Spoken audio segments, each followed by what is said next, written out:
Indo British advanced pain clinic నొప్పి మాయం surgery దూరం ఫర్ అపాయింట్మెంట్స్ 9155515563. రాజశేఖర రెడ్డి గారి దగ్గర మీరు actually doctor YS Rajasekhara Reddy గారు నవ్వుతే చాలామంది ఆడియన్స్కి చాలా ఇష్టం. అలాంటిది ఆయన్ని ఎక్కువ నవ్వించింది శివారెడ్డి అనేది అప్పుడు మంచి ఆయన ఎక్కువ ఆ ఫంక్షన్లోనే ఎక్కువ నవ్వారు. దాని తర్వాత వచ్చిన మీకు ఏంటంటే ఏమన్నారన్న ఆయన దాని తర్వాతైనా మీకు రాజశేఖర రెడ్డి గారి బాండింగ్ కానీ లేకపోతే అన్నీ అప్పుడే ఏర్పడ్డాయా? అవును, యాక్చువల్లీ నిజానికి ఆయన ఎలక్షన్లో పాదయాత్రలు అవి చేసి చాలా అలసిపోయి ఉన్నారు. అంతకుముందంతా కొంచెం సీరియస్గానే ఉండేది, సిచ్యువేషన్ అంతా చాలా కఠినంగా ఉండేది. అక్కడి నుంచి వెళ్ళి ఆయన ఫస్ట్ టైం అట్లా రిలాక్స్ అయిపోయి సీఎం అయిపోయి చాలా హార్డ్ వర్క్ చేసి ఉన్నాడు. చాలా టైర్డ్ అయిపోయి ఉన్నాడు మనిషి. సీఎం అయినాక ఫస్ట్ మంత్ సెకండ్ మంత్కో ఈ ప్రోగ్రామ్. సో వచ్చి ఎదురుగుండా కూర్చొని ఉన్నారు. నా ప్రోగ్రామ్ నడుస్తూ ఉంది, అందరు వెనకాల నుంచి ఆపే ఆపే అంటున్నారు. ఆయన వచ్చి కూర్చున్నారు. ఆ అవకాశాన్ని నేను ఎందుకు వదులుకోవాలి? సో నేను కంటిన్యూ చేస్తున్నాను. ఆయన కూడా రాజశేఖర రెడ్డి గారు కూడా చేయని అని చెప్పేసి అని కూర్చున్నారు. మామూలుగా నేను స్టార్ట్ చేశాను మిమిక్రీ. స్టార్ట్ చేయగానే చూసి వీడు ఏదో బాగా చేస్తున్నట్టున్నాడే అని చెప్పేసి అట్లే చూస్తూ ఉన్నాడు. సార్ అయిపోద్ది సార్ అని మధ్యలో మీరు వీడియోలో చూస్తే కనబడుతుంది, పక్కన వచ్చి ఎవరో సార్ ఒక 1 minute ఆపేస్తారు, అయిపోతుంది, ఇది లాస్ట్ ఐటమ్ అంటే లేదు వద్దు చేయని, ఆయన చేయని, బాగా చేస్తున్నాడు చేయని అని చెప్పేసి చెప్పాడు. దాని తగ్గట్టుగా ఆయనను బాగా నవ్వించాను. సో బ్రహ్మాండంగా నవ్వించాను. ఆయన అంత సీరియస్గా ఉండే ఫేసు అన్ని రోజులు పాదయాత్రలు కష్టపడి ఎలక్షన్లు అది ఇది అన్ని మెంటల్ టెన్షన్స్ అన్నీ అయిపోయి రిలాక్స్గా ఫస్ట్ టైం ఇట్లా పగలబడి నవ్వడం అనేది అదే నా ప్రోగ్రాంలో నేను చేసే మిమిక్రీకి. దాంతో ఫోటోగ్రాఫర్లకు కూడా మంచి మంచి ఫోటోలు దొరికినాయి, ఫుల్గా నవ్వుతున్నటువంటి ఫోటోలు.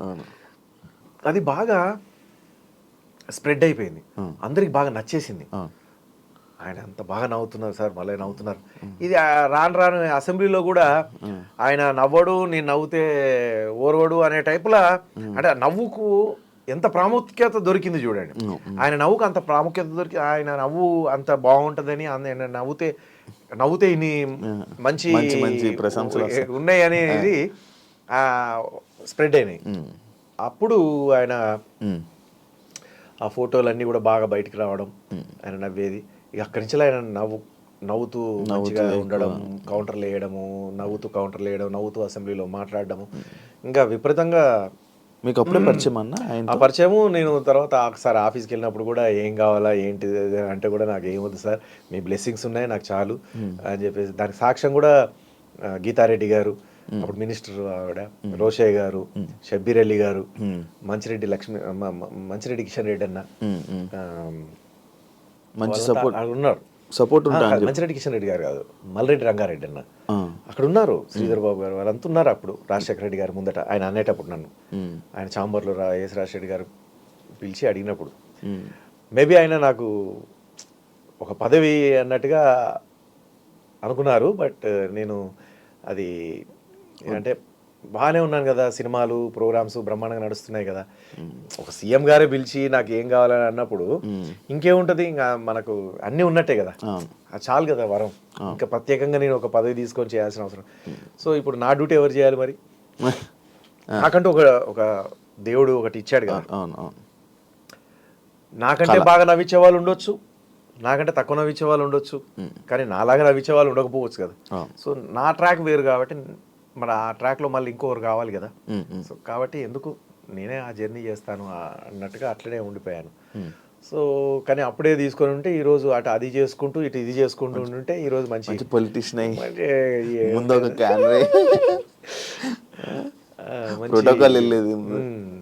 ఇప్పుడు ఇంకా కష్టపడే అవసరం ఉండకపోతుంది. ఇప్పటికి కూడా స్టేజ్ల మీద అంత కష్టపడుతూ ఉంటాను కదా, అవును. అంత హార్డ్ వర్క్ నేను ఏదో ప్రోగ్రామ్ పోయినామా లైట్గా ఏదో మేము బో అన్నామా దిగామా అన్నట్టుగా ఉండదండి నాది. చాలా హార్డ్ వర్క్ చేస్తాను. మిమిక్రీ చేయడం కాకుండా మళ్ళీ కొద్దిసేపు అక్కడ చూసి ఆడియన్స్ ఏమైనా డల్ అవుతున్నారంటే ఎవరైనా సింగర్ పాడుతుంటే పోయి ఆమె పక్కన నిలబడి మళ్ళీ నేను పాటలు పాడడం, మళ్ళీ వాళ్ళలో ఉత్సాహం నింపడం కోసం పాటలు పాడుతూ డ్యాన్స్ చేయడం. సో ఇట్లా ఆడియన్స్లోకి వెళ్ళి డ్యాన్స్ చేస్తూ పాటలు పాడడం, ఏదో ఒక రకంగా వాళ్ళందరినీ ఎంటర్టైన్ చేస్తూ మంచిగా హైప్ తీసుకొచ్చేసి ఆ వేదికని మంచి వేడెక్కిస్తాను. మీ ఫస్ట్ యాక్టర్గా సినిమా పిట్టల దొర అన్న అలీగారు? బ్యాచిలర్స్ బ్యాచులర్ పిట్టల దొర, సారీ ఇందాక ఎవరో నాకు అన్న మిమ్మల్ని చూడంగానే ఆ క్యారెక్టర్ గుర్తొస్తుంది అని ఎవరో అన్నారు. సో టక్కున మైండ్లో అదే ఉండిపోయింది. పిట్టల దొర ఫస్ట్ సినిమా అలీగారు 1990. ఎలా వచ్చిందన్న ఆఫర్ అప్పుడు నీకు? వేరే ఒక నెల్లూట్ల ప్రవీణ్ చంద్ర గారు అని ఉన్నారు, డాన్సర్ అనమాట. ఆయనకి ఆ పిట్టలు నేనే పిట్టల దొరని నేనే వెంకటరామనానికి ఒక కోరియోగ్రాఫర్గా పిలిచారు. ఆయన నుండి నన్ను శివ నేను ఇట్లా సినిమా అవకాశం వచ్చింది, నేను వెళ్తున్నాను, నా ఎంబడి తోడుగురా అని చెప్పేసి ఆయన కారులో కూర్చోబెట్టుకొని తీసుకొచ్చాడు హైదరాబాద్కి. అప్పుడు సానయారెడ్డి గారి దగ్గరికి వెళ్తే సానయారెడ్డి గారు ఉండి ఈ అబ్బాయి ఏం చేస్తుంటాడు అని అంటే, ఏం లేదు సార్, మిమిక్రీ కళాకారుడు, కొంచెం స్టేజ్ల మీద అట్లా ఇట్లా జోక్స్ వేసినట్టు. నన్ను నవ్విపించాడు అంటే నవ్వించిన తర్వాత నవ్వి ఇంకేంటి విశేషాలు అని అంటే, ఏమవుదామని ఏం చేద్దామని అంటే, యాక్టింగ్ చేయాలన్న సార్ అన్న. అవునా, ఈ కోరిక కూడా ఉందా? ఉంది సార్. చేస్తావా మా సినిమాలో అంటే, తప్పకుండా చేస్తాను సార్. సరే రైట్ ఓకే వచ్చేసి నేను చెప్తాను, టచ్లో ఉండు అని అన్నాడు.